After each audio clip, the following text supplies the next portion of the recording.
করছেন বা সেই পরিবারের যিনি কর্তা তিনিও চাইবেন যেন তিনি তার পরিবারের প্রতি তার যে দায় দায়িত্ব সেটাকে এমনভাবে উপস্থাপনা যাতে করতে পারেন, এমনভাবে পরিচালনা যাতে করতে পারেন যেন তার পরিবার সার্বিকভাবে ভালো থাকবে। অর্থাৎ প্রত্যেকেই নিজের জায়গা থেকে বেস্ট দেওয়ার চেষ্টা করে। আর সেই জায়গায় দাঁড়িয়ে নিজের ভাগ্যকে কিভাবে আপনি জানতে পারবেন, নিজের ভাগ্যের সম্বন্ধে কিভাবে আপনি জানতে পারবেন, কিভাবে নিজের সৌভাগ্যের সন্ধান পাবেন, সেটাই কিন্তু আজকে অনুষ্ঠানে আমরা আপনাদেরকে জানাতে চলেছি।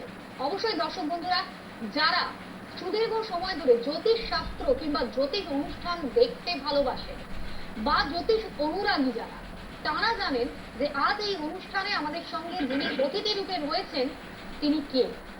তার নাম, তার খ্যাতি, তার কাজের মাধ্যমে দেশের মাটি থেকে বিদেশের মাটি পর্যন্ত পৌঁছে গিয়েছে।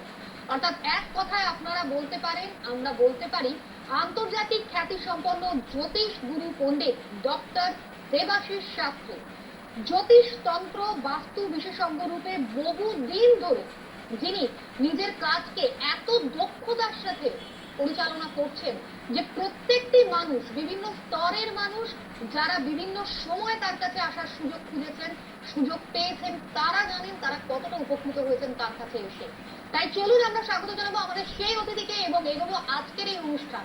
আপনাদের সঙ্গে আছে আমি আপনাদের বন্ধু সুপর্ণা, আমাদের সঙ্গে আছেন আমাদের অতিথি ডক্টর দেবাশিস শাস্ত্রী। স্বাগত জানাচ্ছি আপনার শাস্ত্রী। নমস্কার। নমস্কার দর্শক বন্ধু, আমার মা ও ভাই বোন